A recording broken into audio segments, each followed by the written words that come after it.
and proving it to the American people. Dana. Senator Cruz. Look, I understand that Marco wants to raise confusion. It is not accurate what he just said, that I supported legalization. Indeed, I led the fight against his legalization and amnesty bill. And you know, there was one commentator that put it this way, that for Marco to suggest our record's the same, it is like suggesting the fireman and the arsonist have the same record because they're both at the scene of the fire. He was fighting to grant amnesty and not to secure the border. I was fighting to secure the border. And this also goes to trust. Listen, on campaign trails, candidates all the time make promises. You know, Marco said he learned that the American people didn't trust the federal government. No, Dana, he campaigned in Florida promising to lead the fight against amnesty. He campaigned promising to lead the fight against amnesty. Ladies and gentlemen, this is why Senator Cruz, can you answer that question, please? Does Ted Cruz rule out ever legalizing people that are in this country illegally now? Senator Cruz? I have never supported legalization. Do you rule it out? I have never supported legalization, and I do not intend to support legalization. And let me tell you how you do this. What you do is you enforce the law. What you do is you enforce the law.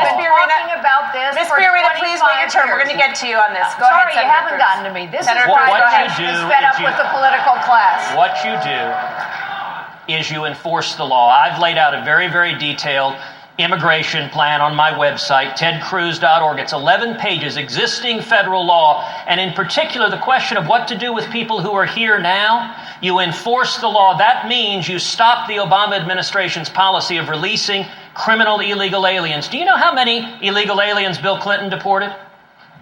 12 million. Do you know how many illegal aliens George W. Bush deported? 10 million. We can enforce the laws, and if we secure the border, that solves the problem. And as president, I will solve this problem and secure the border. Mr. Trump, you like to say that you restarted this conversation in the campaign. I think I did. So who do you side with? Who do you side with in this? Senator Rubio or Senator Cruz? I have a very hard-line position. We have a country or we don't have a country. People that have come into our country illegally, they have to go. They have to come back in through a legal process. I want a strong border. I do want a wall. Walls do work. You just have to speak to the folks in Israel. Walls work if they're properly constructed. I know how to build. Believe me, I know how to build. But I feel a very, very strong bind, and really I'm bound to this country. We either have a border or we don't. People can come into the country. We welcome people to come in, but they have to come in legally. Thank you. Governor Bush, listening to this, do you think this is the tone, this immigration debate, that Republicans need to take to win back Hispanics into your party, especially states like where we are in Nevada that has a pretty large Hispanic community? No, it isn't, but it's an important subject to talk about for sure. And I think people have good ideas on this. Clearly, we need to secure the border. Coming here legally needs to be a lot easier than coming here illegally. If you don't have that, you don't have the rule of law. We now have a national security consideration, public health issues. We have an epidemic of heroin overdoses in all places in this country because of the ease bringing heroin in. We have to secure the border. It is a serious undertaking, and yeah, we do need more fencing, and we do need to use technology, and we do need more border control, and we need to have better cooperation, by the way, with local law enforcement. There are 800,000 cops on the beat. They ought to be trained to be the eyes and ears for law enforcement, for the threat against terror as well as for immigration. This is a serious challenge, and if we can get it right, yeah, we'll start winning votes again. The real problem isn't anybody on this stage. The real problem is Barack Obama has had 6 years to advocate a position to fix this, and he's done nothing. The Congress has funded these programs of building more fencing and doing all this, and he hasn't done it. He wants to maintain it as a wedge issue, and so does Hillary Clinton. Republicans need to fix it, and when we do, we'll be better off. Governor, thank you very much. And Dr. Carson, you recently visited a refugee camp in Jordan, and you deemed it, in your words, really quite nice, saying the people there didn't want to come to the United States. Do you think these camps are a long-term solution to the problem of Syrian refugees? Well, it was very interesting having an opportunity to talk to the Syrians themselves, and I asked them, what do you want? What is your supreme desire? Their supreme desire was to be settled back in their own country. I said, what can Americans and other countries do? They said, support the efforts of those who are trying to provide safety for us, including the Jordanians. Of course, they had a brand new hospital, for instance, that was unstaffed because there wasn't enough money to do it. But here's what's really neat. If you go into Hasaka province in northeastern Syria, that's an area that's as big as Lebanon. It's controlled by the Kurds, the Christians, and the moderate Sunnis. And there are airstrips and hotels. You could settle a lot of people there. All we would have to do is be willing to provide them with some weaponry, some defensive weaponry. And we seem to be afraid to give the Kurds weaponry. We like to send it for some strange reason through Baghdad, and then they only get a tenth of it. And if we would support them, we have a perfect ideal there. We don't need to set this up as we either take a bunch of refugees who will be infiltrated with terrorists. I guarantee you, for them not to be, would to be terrorist malpractice. And we need to choose the right choice, not these false choices. Senator Paul, you oppose letting in Syrian refugees at this time into the United States. The U.S. has already accepted 2,000 Syrian refugees, including 13 living here in Las Vegas right now. Would you send them back? What would you do with these people? You know, I think we need to set the record straight on this because I think Marco misspoke about the bill. On the Gang of Eight bill, there was no provisions really for extra scrutiny or safety for refugees. At the time the bill came up, 2 Iraqi refugees came to my hometown, Bowling Green, Kentucky. Their fingerprints were on a bomb from Iraq. They were in the database, but we didn't pick them up. We relocated them here, put them in government housing, got them on food stamps, and we began providing for them, but we didn't have adequate security. On the Gang of Eight bill, on Marco's bill, we had an opportunity. There was a conservative consensus for an amendment I put forward called Trust But Verify that would have strengthened border security on both refugees, students, and those coming here. And Marco sided and was, I guess, more sympathetic to Chuck Schumer and to the president than he was to conservative principles. But this goes directly to national defense. And if he wants to run as a national defense conservative, he's got to explain why he hasn't stepped up to support border security. Senator Rubio. Well, as he's just admitted, the reason why those refugees were allowed in is because they messed up in how they used the actual database. They should have known. They didn't because they didn't run the actual law as it exists now. It didn't work well. As far as the refugees are concerned, it's not that America doesn't want to accept refugees, Wolf. It's that we may not be able to, because this is an issue we have to be 100% right on. If we allow 9,999 Syrian refugees into the United States, and all of them are good people, but we allow one person in who's an ISIS killer, we just get one person wrong, we got a serious problem. And there is not a single person in the national defense apparatus of this country that can guarantee you we're going to be 100% right. And that's why, as president, I'll take this very seriously. Senator Paul, you didn't answer the question about the 2,000 Syrian refugees who are already here in the United States. Will you send them back or let them stay?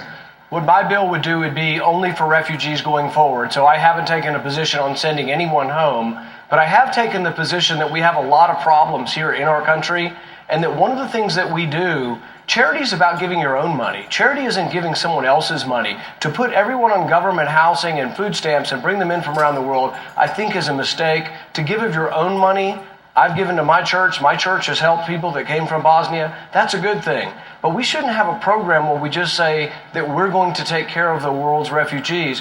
Nobody in the Middle East is doing anything. Saudi Arabia, Qatar, Kuwait, all the Gulf nations are doing nothing. They need to step up and We have another question. We have another question from Facebook. Let's listen. My name is Carla Hernandez. I'm from the University of Texas at Austin, and my question is directed to all the candidates. If the Bible clearly states that we need to embrace those in need and not fear, how can we justify not accepting refugees?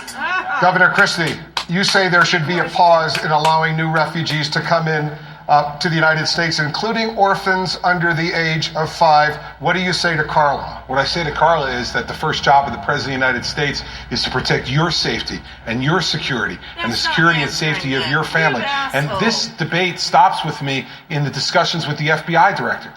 Now, listen, I'm a former federal prosecutor. I know Jim Comey. We've worked together. He was the U.S. Attorney in Manhattan when I was the U.S. Attorney in New Jersey. And when Jim Comey gets up before Congress and says, we cannot effectively vet these people, for me as president, that's the end of the conversation. We have to put America's security first. The American people, We on this stage need to open our ears. We need to open our ears. The American people are not whispering to us, they're screaming to us. And they're screaming to us that it's our job to actually make this government work. It's so dysfunctional under Barack Obama and Hillary Clinton. It's so ineffective. It's so ineffectual that the American people say we don't trust them to do anything anymore. So I'm not going to let any Syrian refugees in this country. And it was widows and orphans, by the way. And we now know from watching the San Bernardino attack that women can commit heinous acts against humanity just the same as men can do it. And so I don't back away from that position for a minute. When the FBI director tells me that he can vet those people, then we'll consider it, and not a moment before, because your safety and security is what's most important to me. Governor Kasich. Well, obviously, as President of the United States, we've got to keep the people safe. That's first and foremost. But as Governor of Ohio, I have an obligation to keep the 11.5 million people in Ohio safe. And we've been very effective with our Joint Terrorism Task Force being able to make busts. In fact, we just made one 3-4 weeks ago against a person who was favorable to ISIS living in Akron. But let me tell you what's interesting about the administration. We had Central American minors that were placed in Ohio, and we never knew a thing about it. We didn't know where they were. And in fact, we know now that some of them, there is a case going on where some of them may have been human trafficked. So when the administration tells me we have a great vetting process, the proof's in the pudding. They sent these minors to us. Our schools were disrupted. We didn't know where they were, and bad things happened to them. And now they tell me that we ought to be able to admit these Syrian refugees. So, Wolf, look, people have accused me at times of having too big of a heart. And that's okay. But I have to also say I must keep the people of my state safe. So we take a pause. Thank you, Governor. There's much more coming up. We are only just beginning. Coming up, what other global hotspots await the next president of the United States? All right. So we're at a break at this point. If I haven't even looked at the chat room. Let's see. Everything looks cool. Hey, Desert Rose, good to see you. We are watching or listening to a live debate, I almost said Democrat, the Republican debate. I am wondering, since Mr. Trump is getting a number of hecklers and boos, I think they're bought by Barbara Bush personally. She's trying to protect her boy, as she always does. I'm wondering if it's going to backfire. I think there'll be sympathy for Trump. Can anybody check Twitter for me? Let's see. Everybody say hello to Desert Rose. She is a chatter in the room. And we have the famous Debbie McHugs, a really excellent chatter in Spreakerville. There's Mr. White, who brings his guitar with him. Sometimes he gets a little bit too loud. Barco is there as well, watching the commercials as they go on. And Carson is not wearing a red tie. What is wrong with Carson? And he says, interesting. Interesting. That's when you say interesting, is when you don't know what to say, or you're trying to gather your thoughts. There's a podcaster on Spreaker that does this quite often. And I myself am guilty of that. Let me take a look here. I will be having another show after this. Let's see here. Yes, he was getting boos earlier. You'll have to listen to the podcast or go online. I'm sure CNN will be running their debate again. I'm streaming it so that people can have commentary. And I think it's important to discuss real events, to have real talk. How else can you say it? I don't know. It's just life is kind of crazy sometimes. Rubio looks pretty good. As far as he sounds confident. And a leader must have confidence. That's even a biblical perspective. Moses talks about how to be a leader when talking to, I guess he was the elder, the leader. And he's talking to other people. You need to be confident and to take ownership of a situation. And you can see that throughout the kings of Israel before the past. Just an aside.